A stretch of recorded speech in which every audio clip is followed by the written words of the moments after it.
के चरणों में मेरा प्रणाम। दूर दूर से पधारे हुए संत मल्लियों के चरणों में मेरा प्रणाम।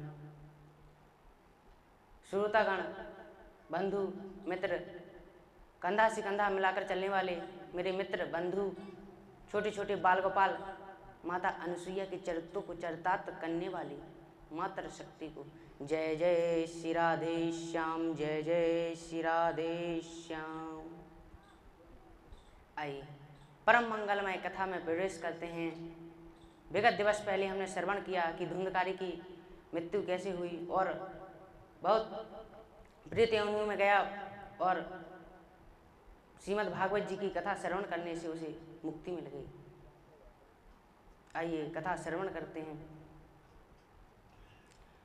अत्रैव बहवः सन्ति श्रोतारो मम निर्मला आनीतानि विमानानि न तेषां योगपात् कुतः।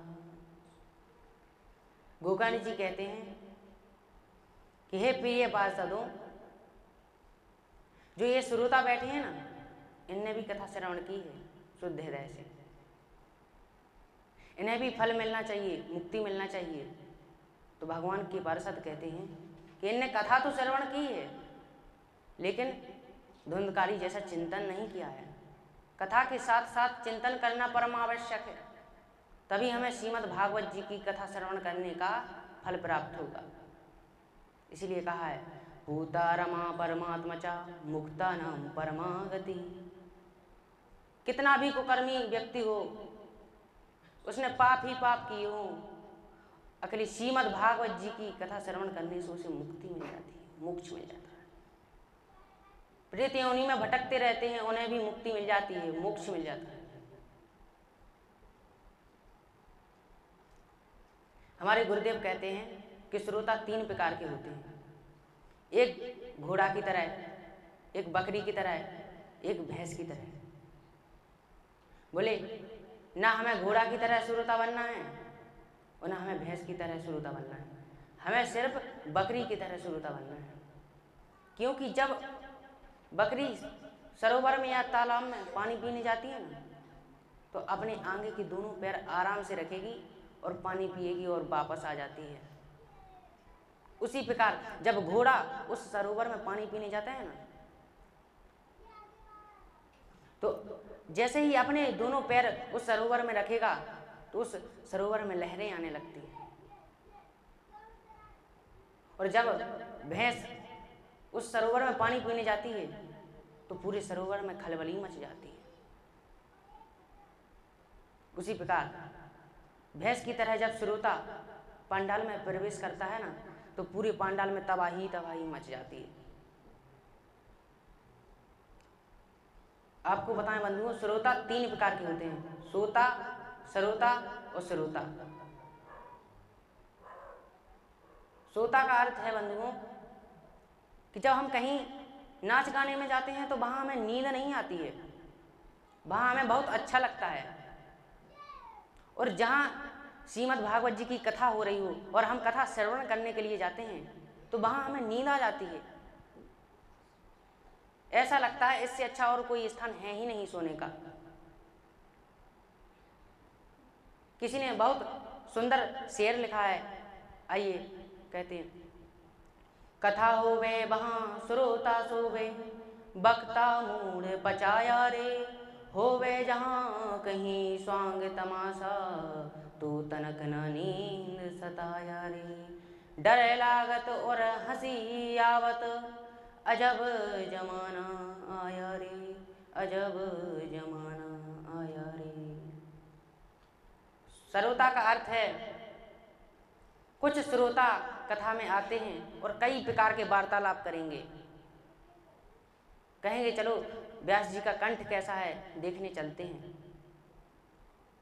अरे व्यास जी का कंठ अच्छा नहीं है, अरे चलो प्रसाद तो मिल ही जाएगा। प्रसाद नहीं तो बस उन्हें यही चिंता लगी रहेगी कि मेरे जूते चप्पल बाहर रखे हैं, कोई उठा के ना ले जाए, यही चिंता लगी रहेगी। बंधुओं, भगवान ऐसे नहीं मिलते हैं। भगवान उन्हीं को मिलते हैं जो श्रोता होते हैं। उन्हें नहीं जो श्रोता और श्रोता होते हैं। मुक्ति उन्हीं को मिलती है जो श्रोता होते हैं। और जिसने जीवन जीते जी अपने मुक्ति नहीं मिली, उसे मरने के बाद मुक्ति नहीं मिलने वाली। मुक्ति का अर्थ होता है अपनी आत्मा का बोध होना। जिस व्यक्ति ने अपनी आत्मा का बोध कर लिया, उसका कल्याण हो गया।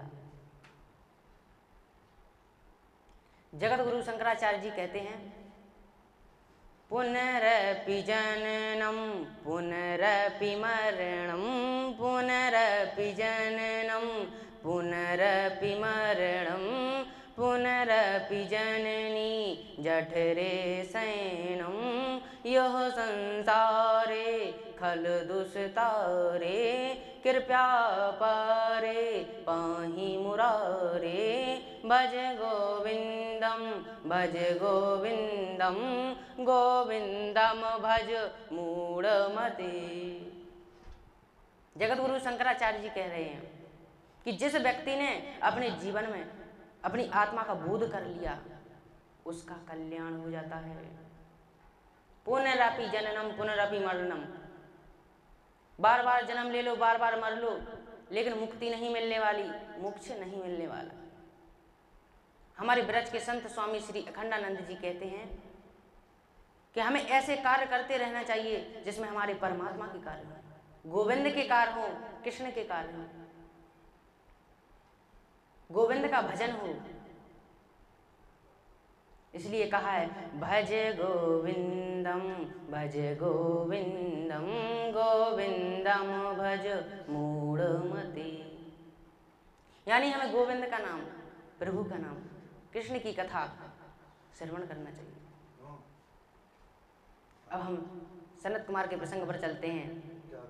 सनत कुमार से श्री नारद जी कहते हैं कि इस कथा को श्रवण करने का नियम क्या है। तो बताते हैं कि हमें सबसे पहले किसी विद्वान ब्राह्मण के पास जाकर के मुहूर्त निकलवाना चाहिए। और बताया है कि भाई कौन कौन से महीने हैं जिनमें हमें कथा श्रवण करना चाहिए। बोले ज्येष्ठ, आषाढ़, श्रावण, भाद्रपद, अश्विन, कार्तिक, अगन, माघ, फाल्गुन, इन महीनों में हमें कथा श्रवण करना चाहिए। यह सर्वश्रेष्ठ महीने होते हैं।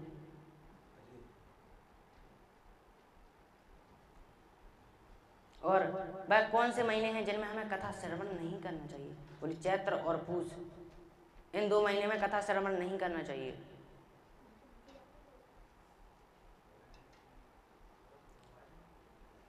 और जहाँ श्रीमद् भागवत जी की कथा होनी हो, वह शांति पद स्थान होना चाहिए।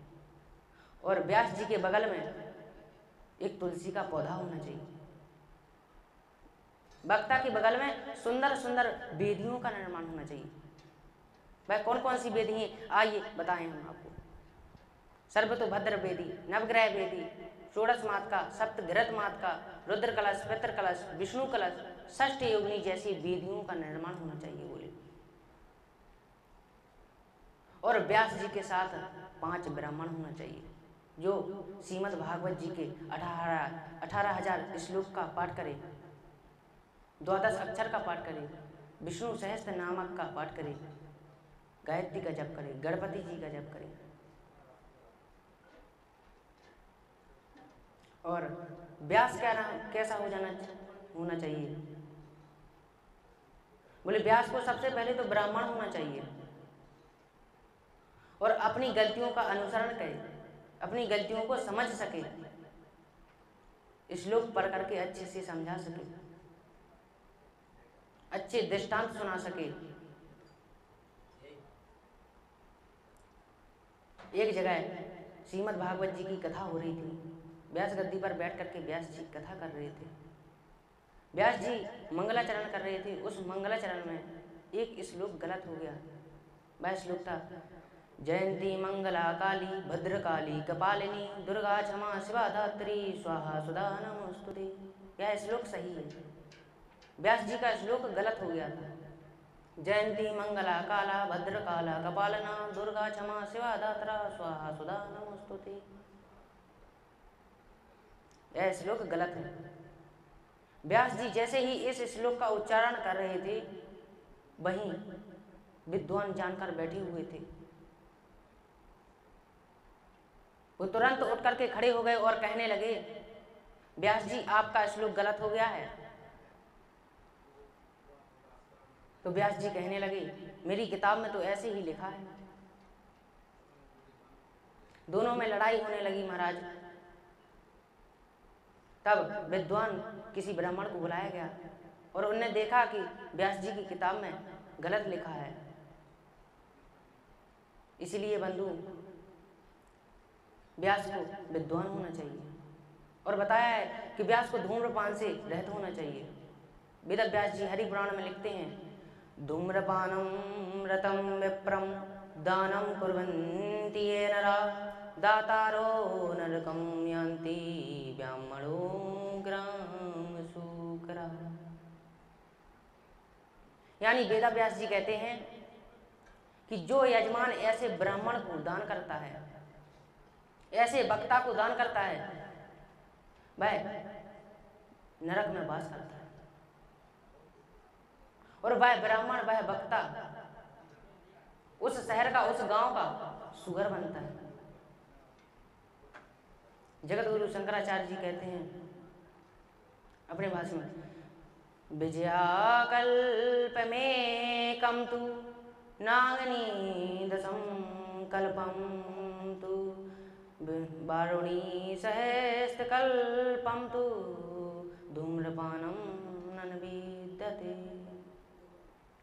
विजयाकल्प में कम तु नागनी दशम कल्पम तु वारुणी सहस्त्र कल्पम तु धूम्रपानम नन विद्यते। जगत गुरु शंकराचार्य जी अपने भाष्य में कह रहे हैं कि विजयाकल्प में कम तु, यानी जो व्यक्ति भांग का सेवन करते हैं वह एक कल्प तक नरक में वास करते हैं बोले। और नागनी दशम कल्पम तु, यानी जो व्यक्ति चरस और गांजा का सेवन करते हैं वह 10 कल्प तक नरक में वास करते हैं बोले। वारुणी सहस्त्र कल्पम तु, यानी जो व्यक्ति शराब का सेवन करते हैं वह 1000 कल्प तक नरक में वास करते हैं। कितने कल्प तक महाराज? 1000 कल्प तक नरक में वास करते हैं। जगत गुरु शंकराचार्य जी ने इन बातों की गणना की है, निर्धारित किया है। धूम्रपानम नन विद्यते, धूम्रपान, बीड़ी, सिगरेट आदि पुड़िया खाने वाले व्यक्ति न जाने कितने कल्प तक नरक में वास करते हैं, पता नहीं है।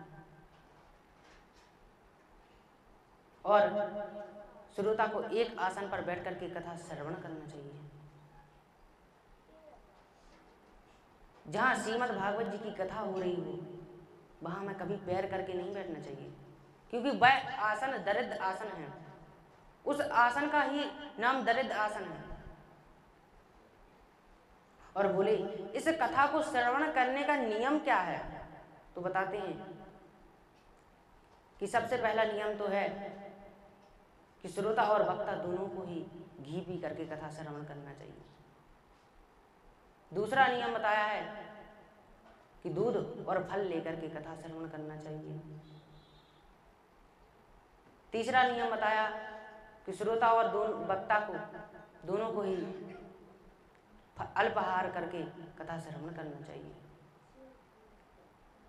अपनी वाणी को विराम करते हैं गोविंद के चरणों में। जय जय श्री राधे, जय जय श्री राधे श्याम।